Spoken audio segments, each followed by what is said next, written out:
Hannah, this is Benji.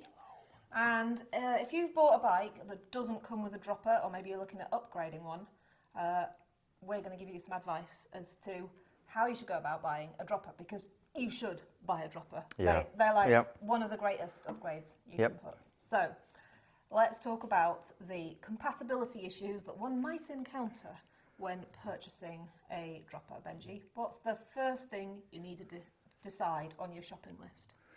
Seat tube diameter. Your bike will have a very particular diameter of the internal seat tube of it.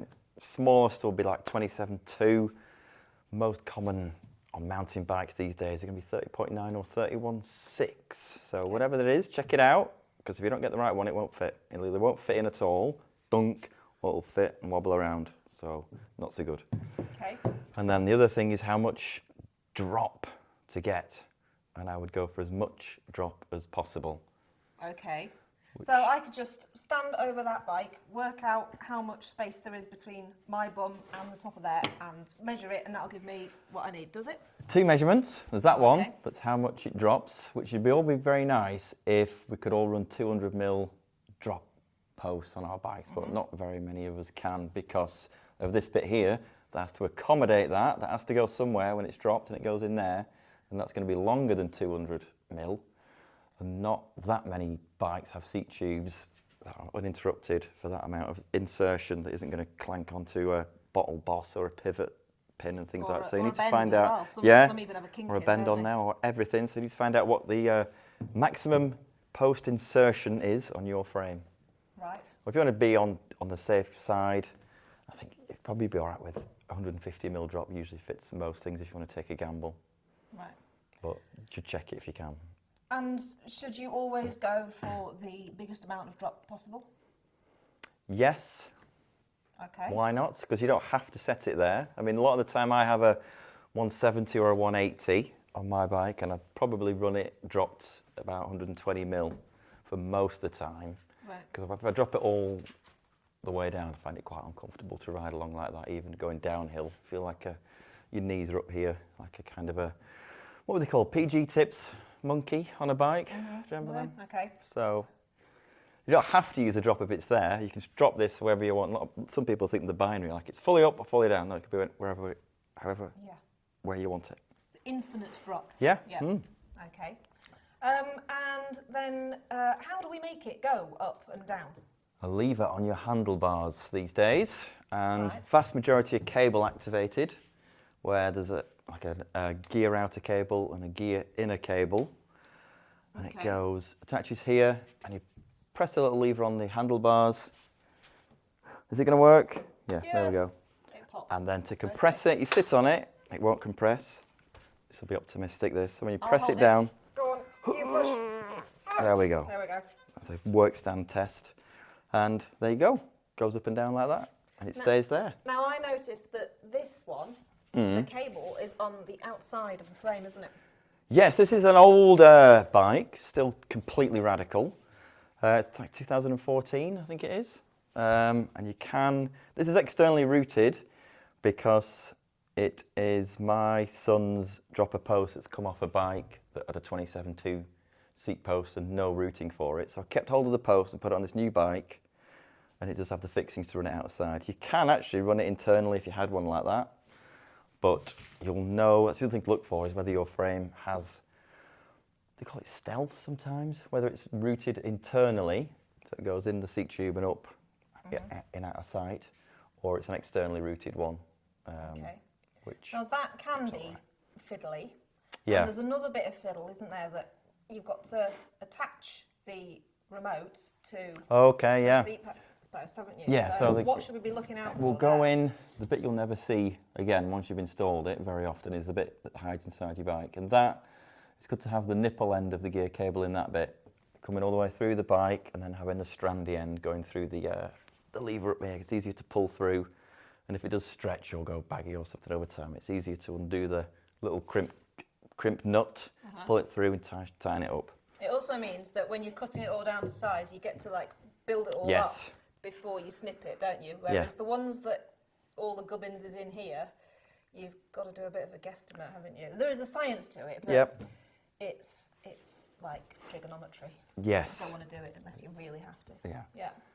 Okay, so something that does away with that altogether is wireless. Any good? Really expensive, and that's probably the only negative to them, really. They are good, aren't they? You do have to, it's another thing to keep charged up, Right. and they obviously don't work at all if the battery runs out, so there is that aspect to them, so they aren't as fit and forget as you might think.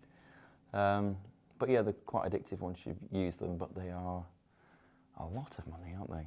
Are they 5 times as much or something compared to an entry-level kind of cable-actuated post? Now, one of the things that varies quite a lot on the dropper post with the price is whether they include the remote or what the remote is like. So what should we be looking for in a remote? Well, double check it's got one, because that can be quite frustrating if it arrives the day before you're going away or going on a ride, even on a Saturday or a Sunday, and it's, oh, I'm going to flip in remote. So check there's one in there.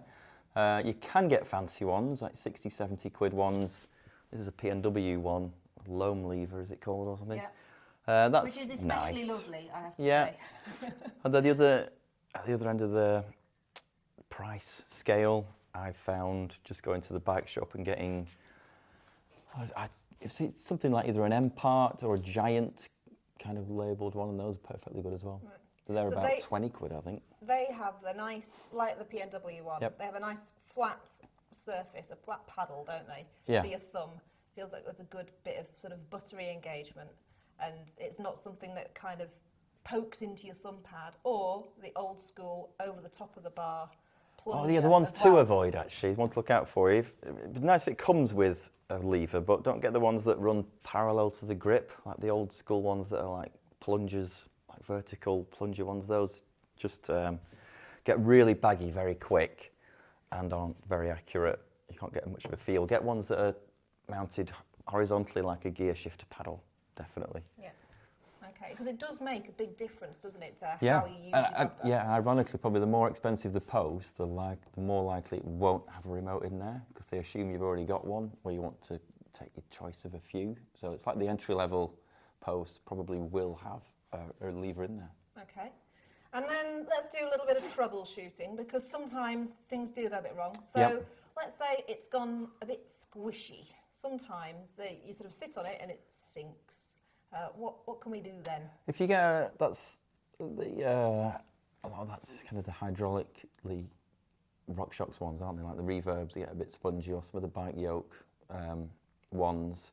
The bike yoke ones have its own air purge bleed valve thing. Bleed valve, yeah.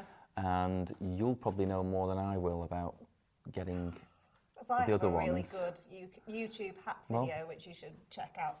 I'm sure there'll be a link somewhere. It's totally a hack. Like, it's magic. It involves realigning the chakras of your bike. But you should watch the YouTube video, because you turn your bike upside down and you do some chants, and then your bike works again. But most of the time, you get a bit of play in post and things like that. I can't show it on that because it's clamped, but there's a bit of rattle. Doesn't matter. A bit of wiggle side to side.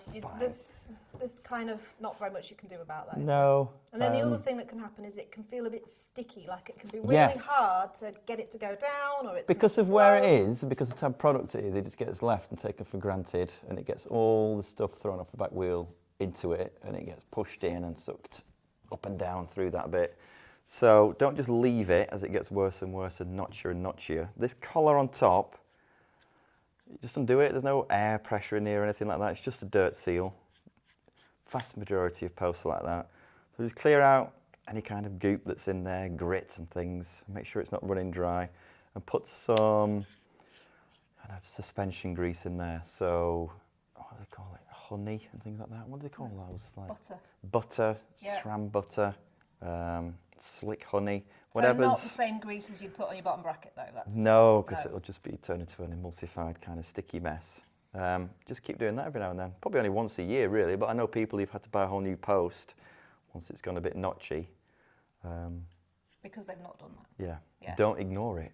Once it starts to get sticky, have a look. It's very simple. You might think, how do I undo that? It'll be on really tight from the factory, so either get like a rubber glove to get a bit more purchase, or a pipe strap kind of thing, and just undo it. It's fine. It's really simple.